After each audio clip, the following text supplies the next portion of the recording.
اچھی اور معیاری کہانیوں میں دلچسپی رکھنے والے سامعین السلام علیکم۔ میری آج کی کہانی ایسے سادہ لوگوں کی کہانی ہے جنہیں شاطر لوگ آسانی سے بیوقوف بنا لیتے ہیں۔ سادہ انسان اگر ساتھ میں غریب بھی ہو تو اسے انعام کا لالچ دے کر بیچارے کی جیب میں جو تھوڑی سی رقم ہوتی ہے اسے بھی ہتھیا لیتے ہیں۔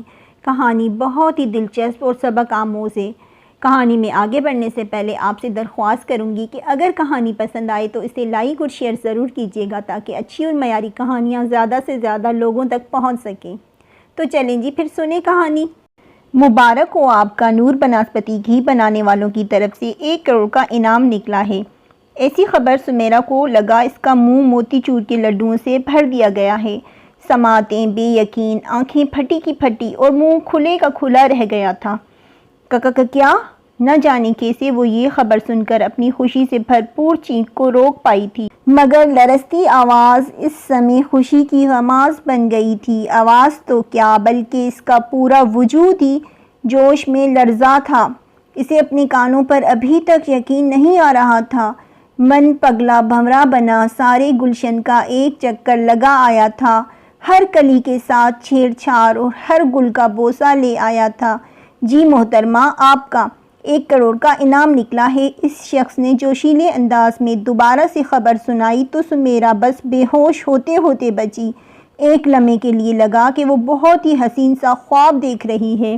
تصدیق کے لیے اپنی کلائی پر چٹکی بھری تو منہ سے نکلی ہائے کو بمشکل دانتوں میں دبا کر روکا تھا، مگر آنکھوں میں آئے خوشی کے آنسوؤں کو روک نہ پائی۔ 1 کروڑ؟ آپ سچ کہہ رہے ہیں نا؟ لرزتی آواز پر قابو پاتے ہوئے سمیرا نے فون کے دوسری جانب مخاطب شخص سے پوچھا تھا۔ یقین تو سمیرا کو آ ہی گیا تھا۔ تصدیق کے لیے سوال پوچھ کر وہ خود کو سنبھال رہی تھی اور دل کو بھی۔ جی محترمہ، اور وہ بھی نقد۔ ایک اور دھماکے دار خبر، یعنی رقم ہاتھ کے ہاتھ نقد، مطلب فوری کے فوری، نہ چیک کا جھنجھٹ اور نہ ہی مہینہ 2 مہینہ انتظار کے بعد رقم اکاؤنٹ میں منتقلی کا مسئلہ۔ سمیرا کی تو جیسے بانچیں ہی کھل گئیں، کیونکہ اس کا نہ تو کوئی ذاتی اکاؤنٹ تھا اور نہ ہی کبھی چیک بک پر دستخط کر کے رقم وصول کرنے کا مشرف حاصل ہوا تھا۔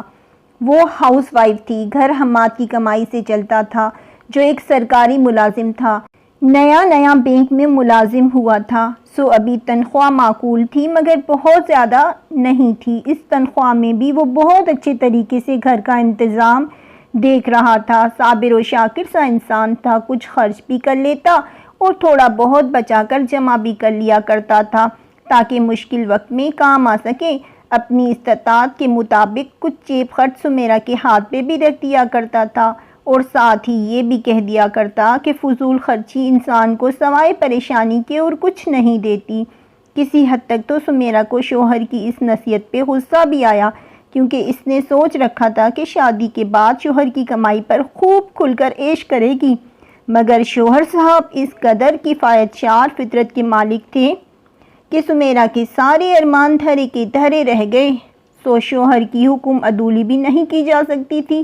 دل مار کر بہت سی خواہشوں کو دل میں دبا کر جیب خرچ استعمال کرنا شروع کیا، مگر دل کے نہال خانوں میں چھپی اس خواہش کو کبھی دل سے نکال نہ پائی کہ کوئی بڑا سا انعام یا پرائز بانڈ نکلے تو وہ بھی اپنے سارے ارمان جو اکثر آنسوؤں کی صورت میں بہہ جاتے تھے پورے کرے۔ اور آج اسے موقع مل ہی گیا تھا 1 کروڑ کی صورت میں، تو مجھے اب کیا کرنا ہوگا؟ من پگلا قابو میں نہیں آ رہا تھا۔ پھر بھی خود پر کنٹرول کرتے ہوئے سمیرا نے اس شخص سے سوال کیا، اپنی انعامی رقم وصول کرنے کے لیے محترمہ بس آپ کو؟ اور پھر اس شخص نے سمیرا کو فون پر ہی سارا طریقہ سمجھا دیا کہ اسے کیا کرنا ہے اور وہ کس طرح اپنی انعامی رقم وصول کر سکتی ہے۔ نور بناسپتی گھی ایک لوکل گھی بنانے والی کمپنی تھی۔ یہ لوکل کمپنی اپنے نمائندوں کے ذریعے اپنی پروڈکٹ گلی محلوں میں بیچا کرتی تھی۔ ان کی پروڈکٹ کسی حد تک بازار میں ملنے والی اشیاء سے سستی بھی ہوتی تھی۔ پھر کم قیمت کی چیزیں عورتوں کی نظر سے کیسے بچ سکتی ہیں؟ ان پروڈکٹ پر شاندار آفرز، 1 کے ساتھ 2 مفت، یہ عورتوں کے کلیجوں پر چھریاں چلانے کے برابر تھیں۔ جیسے ہی ان کے نمائندے آتے، عورتیں گھر کے سب کام چھوڑ کر ان کی طرف لپکتیں، نمائندوں کے گرد یوں گھیرا ڈال دیتی کہ جیسے کوئی مداری اپنے ساتھ 1 عدد بندر، 1 عدد بکری اور 1 عدد کتا لے کر آ گیا ہو تماشا دکھانے کے لیے۔ شروع میں سمیرہ نے اس طرف کوئی دلچسپی نہیں لی، مگر کسی نہ کسی پڑوسن کے منہ سے تعریف سنی تو پھر ایک آدھ چیز لے کر خود بھی تجربہ کیا۔ ذائقہ پسند آیا، چیز بھی مناسب دام کی تھی۔ پھر کسی حد تک حماد اور بچوں نے بھی تعریف کی تو اس کا حوصلہ بڑھا اور پھر اکثر ہی کچھ نہ کچھ خریدنے لگی۔ نور بناسپتی گھی بنانے والوں نے اپنی اشیاء پر انعامی اسکیم شروع کر کے اپنی آفرز کو مزید دلکشی عطا کر دی۔ اسی انعامی اسکیم کے تحت سمیرہ کا انعام نکلا تھا، جس کی اطلاع اسے فون پر دی گئی تھی۔ 1 کروڑ! اتنی بڑی رقم، اتنا بڑا انعام! سمیرہ کا دل تو خوشی سے پھولے نہیں سما رہا تھا۔ کمپیوٹر سے تیز دوڑتے دماغ نے چند ہی سیکنڈ میں اس رقم کو استعمال کرنے کی ایسی لمبی سی فہرست تیار کر کے اس کے سامنے رکھ دی۔ پہلے تو ایک اچھا سا صوفہ سیٹ خریدوں گی، وہی جو ٹی وی ڈرامے میں دیکھا تھا۔ ہمارا صوفہ سیٹ کتنا پرانے فیشن کا ہو گیا ہے نا۔ 1 عدد LED، بھلا کتنے انچ کی؟ چلو درمیانے سائز کی ہی صحیح۔ پھر نظر پردوں پر ٹھہر گئی۔ حماد کو کتنی بار کہہ چکی تھی کہ پردے بہت پرانے ہو گئے ہیں، تبدیل کر لیں، مگر حماد اور خرچوں کی وجہ سے ہمیشہ ہی اگلی بار کا کہہ کر ٹال دیا کرتا تھا۔ چلو اب اچھے سے پردے بھی خرید لوں گی۔ اس کا دھیان اپنے پرانے چھوٹے سے موبائل کی طرف گیا تو ٹی وی میں نت نئے ماڈل کے موبائل نظروں میں گھوم گئے تو دل نے ایک اچھا سا مہنگا ٹچ موبائل خریدنے کی تجویز پیش کر دی۔ ٹچ موبائل کے بعد توجہ اپنی سونی کلائیوں کی طرف گئی تو دل سونے کے کنگن کے لیے مچلنے لگا تو اس شوق کو پورا کرنے کا ارادہ بھی باندھ لیا۔ ہر عورت کی طرح سونا سمیرہ کی بھی کمزوری تھا۔ کبھی کسی گولڈ کی جویلری شاپ کے سامنے سے گزرتی تو آنکھوں میں ڈھیروں حسرتیں جمع ہو جاتی۔ سونے کے کنگن کے بعد نظر اپنے کپڑوں کی الماری پر ڈالی، جس میں کوئی سوٹ بھی ڈھنگ کا نہ تھا۔ کچھ جوڑے شادی کے تھے جو اب پرانے فیشن کے ہو گئے تھے، اور کچھ سستے اتوار بازار سے خریدے ہوئے لان کاٹن کے سوٹ تھے جو حماد کسی تہوار پر لا کر دے دیا کرتا تھا۔ وہ انہی کو 20 بار استری کر کے استعمال کر لیا کرتی۔ چلو اس بار بہت سارے نئے اور مہنگے جوڑے خریدوں گی۔ کپڑوں کے بعد دماغ جوتوں کی شاپ کی طرف گیا، جہاں سے جدید فیشن اور ڈیزائن کے جوتے خریدے، اپنے لیے، بچوں اور حماد کے لیے بھی۔ دونوں ہاتھوں میں شاپنگ بیگ پکڑے باہر نکلی تو آنکھوں کے سامنے ٹریول ایجنسی کا بورڈ دیکھ کر آنکھوں میں فطرت جذبات سے نمی در آئی۔ چلو اتنا بڑا انعام نکلا ہے تو اسی بہانے وہ اور حماد عمرہ بھی کرائیں۔ انسان کے پاس پیسے ہوں اور اللہ کا گھر نہ دیکھے تو یہ کنجوسی ہوئی نا۔ آنکھوں سے پانی خشک کرتے ہوئے دل ہی دل میں شاپ بھی سلیکٹ کر لی کہ کہاں سے عمرے کے لیے ضروری اشیاء خریدنی ہیں، اور ساتھ ہی ساتھ یہ بھی سوچ لیا کہ ٹریول ایجنسی میں حماد کا ایک دوست بھی ہے، اس کے ذریعے سستا عمرہ پیکج بھی مل جائے گا۔ لو جی، عمرہ پلاننگ بھی ہو گئی۔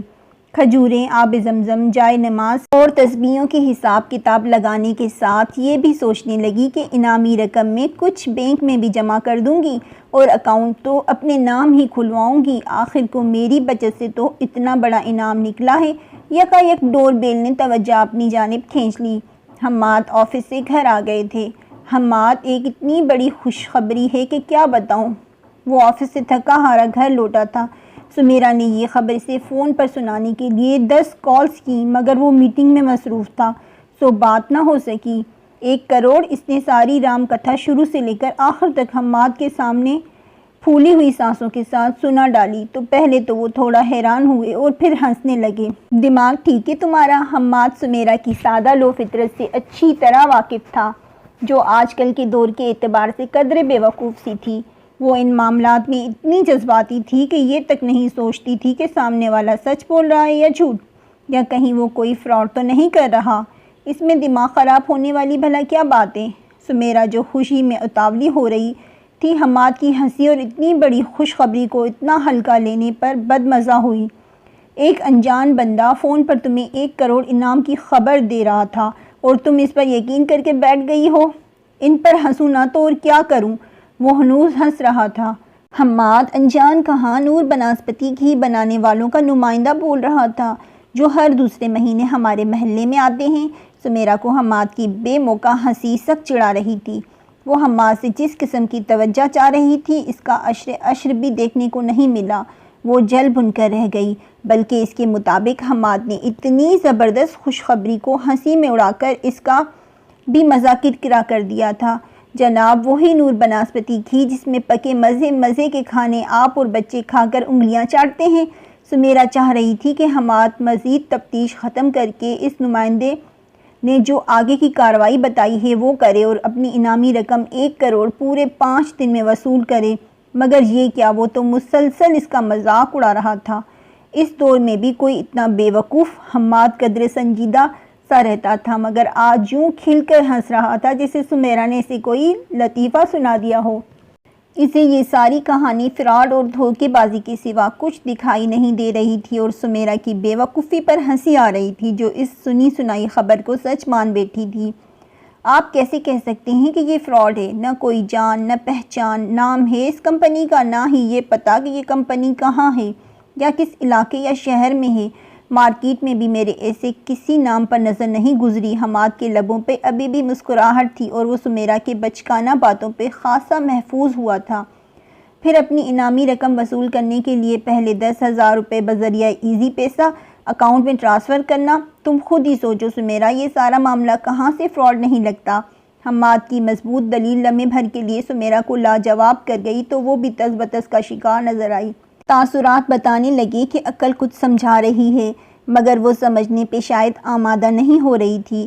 اس کمپنی کے نمائندے نے انعامی رقم 1 کروڑ وصول کرنے کے لیے یہ پروسیس بتایا تھا کہ 10,000 روپے پہلے بطور فیس آپ ہمارے موبائل اکاؤنٹ میں ٹرانسفر کریں اور پھر پورے 5 دن کے بعد ہمارا نمائندہ انعامی رقم وہ بھی نقد لے کر آپ کے دروازے پہ کھڑا ہوگا، اور سمیرا نے بنا سوچے سمجھے حامی بھر لی تھی۔ وہ تو شکر تھا کہ حماد سے بات کر لی تھی، ورنہ خوشی میں دیوانی سمیرا تو بس نہیں چل رہا تھا کہ ابھی کے ابھی 10,000 روپے کا اکاؤنٹ میں ٹرانسفر کروا دے۔ سمیرا، زمانہ اب اتنا بھی سادہ نہیں رہا جتنا تم سمجھ رہی ہو۔ حماد اب کچھ سنجیدہ سا ہوا تھا۔ نہ میں نے تمہیں اس کام کی اجازت دوں گا اور نہ ہی تمہاری کسی ایسی بے وقوفی کا حصہ بنوں گا۔ حماد نے حکمیہ انداز میں دو ٹوک بات کی تھی، مگر سمیرا کے اندر کی بے چینیوں کو قرار نہیں مل رہا تھا۔ اسے لگا حماد بہت زیادہ منفی ہو کر سوچ رہا ہے۔ بھلا کوئی پاگل ہے جو اتنا بڑا انعام دے؟ رات بھر 1 کروڑ کی رقم خواب میں دیکھتے ہوئے سوئی جاگی کیفیت میں رہی۔ اسے صبح ہونے کا انتظار تھا اور حماد کے آفس جانے کا۔ حماد آفس جا چکا تھا اور بچے اسکول روانہ ہو گئے تھے۔ سمیرا نے جلدی گھر کے کام سمیٹے۔ اس دوران اس نے 200 مرتبہ گھڑی کی طرف دیکھا۔ نمائندے نے کہا تھا دن کے 12 بجے تک یہ رقم آپ میرے اکاؤنٹ میں ٹرانسفر کر دیں۔ جتنی جلدی آپ رقم ٹرانسفر کروائیں گی، یہ انعامی رقم اتنی جلد آپ تک پہنچا دی جائے گی۔ سارے کام مکمل کر کے اس نے بیگ میں 10,000 رکھے، جو اسے حماد جیب خرچ کے طور پر دیتا رہا تھا۔ وہ اکثر اس میں سے کچھ نہ کچھ بچا لیا کرتی تھی۔ اب اس کے پاس مطلوبہ رقم موجود تھی۔ اسے حماد سے مانگنے کی ضرورت نہیں تھی۔ اس نے دل میں تہیہ کر لیا تھا کہ وہ ہر صورت اپنا انعام حاصل کر لے گی۔ حماد کی باتوں میں آ کر بے وقوفی نہیں کرے گی۔ جب اتنا بڑا انعام اس کے ہاتھ میں ہوگا تو حماد خود بخود اس کی کفایت شاری عقل مندی دیکھ کر اس کا گرویدہ ہو جائے گا۔ بس حماد سے چوری چھپے کام کرنا تھا۔ وہ جب 1 کروڑ کی رقم وصول کر لے گی تو بہت اعتماد کے ساتھ حماد کو سب جتائے گی کہ جناب زمانہ اب اتنا بھی خراب نہیں ہوا جتنی آپ نے سوچ بنا لی ہے۔ چادر لیے وہ گھر سے نکلنے ہی لگی تھی کہ پڑوسن ناہید آپا آ گئیں۔ چہرے پر چھائی رنجیدگی کسی خاص پریشانی کا اشارہ دے رہی تھی۔ یوں اچانک آمد پر سمیرا کو سخت ناگواری ہوئی تھی۔ اسے جانے کی جلدی تھی اور ناہید آپا کی آمد اس کام میں رکاوٹ بن گئی تھی۔ ناہید آپا کی رنجیدگی کی وجہ پوچھی تو پتہ چلا کہ انہیں بھی ایسے ہی انعامی رقم کی کال آئی تھی۔ کمپنی کے نمائندے نے 8,000 اکاؤنٹ میں ٹرانسفر کرنے کو کہا، جو انہوں نے گھر والوں کے منع کرنے کے باوجود کروا دیے۔ نتیجہ اس صورت میں نکلا کہ 5 تو کیا 15 دن گزرنے کے بعد بھی انعامی رقم موصول نہیں ہوئی اور نمائندہ کال تک وصول نہیں کر رہا تھا۔ اس صورتحال کے بعد ناہید آپا کا شوہر کے ساتھ خاصا جھگڑا ہوا تھا۔ ناہید آپا کی باتیں سن کر سمیرا کے ارمانوں پہ تو جیسے پانی پھر گیا۔ سمیرا کی آنکھیں مزید حماد کے ایک اور انکشاف نے کھول دیں کہ ایک ایسا فراڈی گروہ پکڑا گیا ہے جو 1 کروڑ کی انعامی رقم کی خوشخبری سنا کر سادہ لوگوں کو بیوقوف بناتا ہے اور پھر ان سے اچھی خاصی رقم بٹور کر کسی اور علاقے یا شہر کا رخ کرتا ہے۔ سمیرا یہ تفصیل سن کر اندر ہی اندر لرز اٹھی۔ وہ بھی ایک انجان شخص کی بات کا اعتبار کر کے بے وقوفی کرنے جا رہی تھی جو ناہید آپا کر چکی تھیں۔ سمیرہ تمہارے پاس کچھ بچت پڑی ہے تو مجھے دے دو، اس بار میری تنخواہ لیٹ ہے، مجھے بجلی کا بل جمع کروانا ہے۔ حماد نے ضرورت پڑنے پر پیسے مانگے تو اس کے پاس وہی رقم تھی جو وہ انجان اکاؤنٹ میں بھیجنے والی تھی۔ وہ تو شکر ہے کہ بروقت آنکھیں کھل گئیں اور ساری سچائی سامنے آ گئی، ورنہ وہ بھی یوں ناہید آپا کی طرح ہی شرمندگی سے دوچار ہوتی۔ 1 کروڑ کی رقم تو ملنی نہیں تھی، ہاں کروڑ کی جھڑکیاں اسے حماد سے ضرور سننے کو مل جاتی، کیونکہ ہر کسی پہ اعتبار کر لینا بھی تو دانش مندی نہیں، اور ہر سنی سنائی بات پر بغیر تحقیق کیے ہوئے قدم اٹھانا انسان کو پچھتاوے اور افسوس کے سوا کچھ نہیں دیتا۔ آپ کی کیا رائے ہے اس بارے میں؟ سامعین پلیز اپنی رائے سے ضرور آگاہ کیجیے گا۔ اگر آپ کو ہماری یہ کہانی پسند آئی ہو تو اسے لائک اور شیئر ضرور کیجیے گا، اور اگر ایسی ہی اچھی اور معیاری کہانیاں سننا چاہتے ہیں تو ہمارے چینل سچی کہانیوں کو سبسکرائب کیجیے اور ساتھ میں بیل آئیکن ضرور پریس کیجیے۔ شکریہ، اللہ حافظ۔